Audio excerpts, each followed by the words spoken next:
Malam itu Dika, Rina, Joni, dan Sarah memutuskan untuk melakukan uji nyali di sebuah hutan yang dikenal sebagai hutan larangan di desa tempat mereka tinggal. Konon, hutan itu dihuni oleh makhluk tak kasat, mata yang bisa dipanggil dengan ritual tertentu. Mereka semua tertarik mencoba permainan jalangkung yang viral di media sosial, dan tanpa pikir panjang, mereka membawa perlengkapan yang dibutuhkan sebatang kayu dengan batok kelapa dan kain putih untuk membuat boneka jalangkung. Sesampainya di tengah hutan, mereka menyalakan senter dan duduk melingkar di atas tikar yang mereka bawa.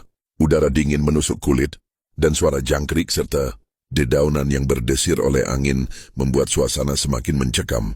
"Apa kita benar-benar mau melakukan ini?" tanya Sarah dengan ragu. "Sudah kepalang tanggung," jawab Joni sambil meletakkan boneka jalangkung di tengah lingkaran. Dika, yang merasa paling pemberani, mulai membaca mantra dengan suara lirih. "Jalangkung, jalangkung, datang tak dijemput, pulang tak diantar." Mereka menunggu dalam keheningan. Angin tiba-tiba berhenti berhembus dan udara menjadi lebih dingin. Api lilin yang mereka nyalakan berkedip-kedip seolah ada yang meniupnya. Tiba-tiba boneka jalangkung mulai bergoyang sendiri. Sarah menjerit pelan. Astaga, itu bergerak. Mereka semua menahan napas. Joni dengan tangan gemetar bertanya siapa yang datang. Idol yang mereka letakkan di tangan boneka itu bergerak perlahan dan mulai menulis di kertas putih di depan mereka. "Aku lupa jalanku pulang." Mereka semua menatap satu sama lain, wajah pucat dan mata melebar ketakutan. Dika dengan suara gemetar bertanya lagi, Siapa kamu?" Boneka itu kembali menulis, "Aku ingin teman." Tiba-tiba, suara langkah kaki terdengar dari semak-semak di sekitar mereka, mendekat dengan cepat. Rina menoleh ke arah suara itu dan menjerit. Di balik pepohonan, sosok hitam dengan wajah hancur dan mata kosong menatap mereka. Tangan panjangnya menjulur seolah ingin meraih sesuatu. "Kabut sekarang!" teriak Joni, dan tanpa berpikir panjang, mereka semua berlari sekencang mungkin meninggalkan hutan itu, meninggalkan boneka jalangkung yang masih berdiri tegak di tempatnya. Namun satu hal yang mereka tak sadari, boneka itu masih menulis di kertas. "Aku ikut pulang." Setelah berhasil keluar dari hutan larangan, Dika, Rina, Joni, dan Sarah berlari sampai ke rumah Dika, yang paling dekat dari hutan. Nafas mereka tersengal, wajah mereka masih pucat, dan tubuh mereka gemetar ketakutan. "Ada yang lihat enggak tadi?" "Sosok hitam itu?" tanya Sarah dengan suara bergetar. "Jangan ngomongin itu. Kita enggak boleh bahas lagi," sergah Joni cepat. Dika mengunci pintu dan menutup semua jendela. Hanya suara deras hujan yang tiba-tiba turun mengguyur yang terdengar. Mereka duduk melingkar di ruang tamu, berusaha menenangkan diri. Namun ada satu hal yang mereka semua rasakan. Ada sesuatu yang ikut bersama mereka. Sarah tiba-tiba memegang lengannya sendiri. "Kenapa dingin banget di sini?" Rina menatapnya. "Aku juga merasakannya. Kayak ada yang merhatiin." Dika mencoba meyakinkan mereka. "Udah, mungkin kita cuma paranoid. Kita istirahat aja, besok semuanya bakal normal lagi." Tapi malam Ridwan mereka tidak bisa tidur. Ketukan di jendela. Sekitar pukul 2 pagi. Dika yang mulai terlelap tiba-tiba terbangun karena suara ketukan di jendela kamarnya. Tok, tok, tok. Dika menelan ludah. Jendela itu berada di lantai 2. Siapa yang bisa mengetuk dari luar? Dengan gemetar ia menoleh ke jendela. Ada bayangan hitam berdiri di luar sana, menatapnya. Mata merahnya berkilat di kegelapan.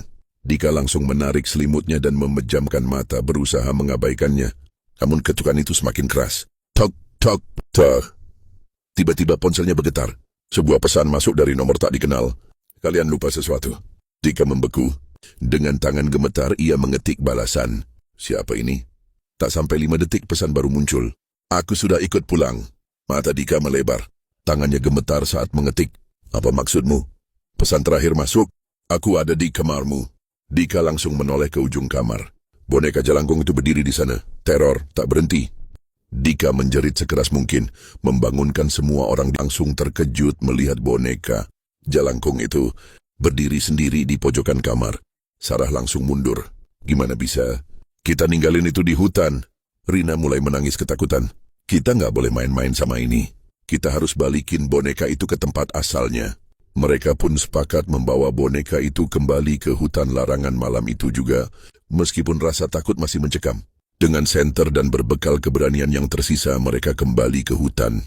Semakin dalam mereka masuk, suara langkah kaki terdengar di belakang mereka. Seperti ada yang mengikuti. Setiap kali mereka menoleh, tidak ada siapa-siapa. Tapi hawa dingin semakin menusuk. Akhirnya mereka sampai di tempat mereka memainkan jalangkung. Letakkan boneka itu di tanah dan membakar kertas yang sebelumnya digunakan untuk menulis jawaban. Jalangkung, jalangkung, kami mengembalikanmu. Pulanglah ke tempatmu. Api dari kertas itu tiba-tiba membesar menyala biru. Angin bertiup kencang, membuat pepohonan bergoyang liar. Lalu mereka semua mendengar suara yang membuat darah mereka membeku. Aku tidak mau pulang sendiri. Tiba-tiba Rina berteriak keras. Tangannya mencakar wajahnya sendiri, matanya melotot, mulutnya mengeluarkan suara-suara aneh. Ah! Rina meronta-ronta seolah ada sesuatu yang merasukinya.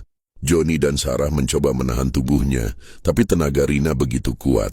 Matanya kini bukan lagi miliknya, ia menatap mereka dengan tatapan kosong.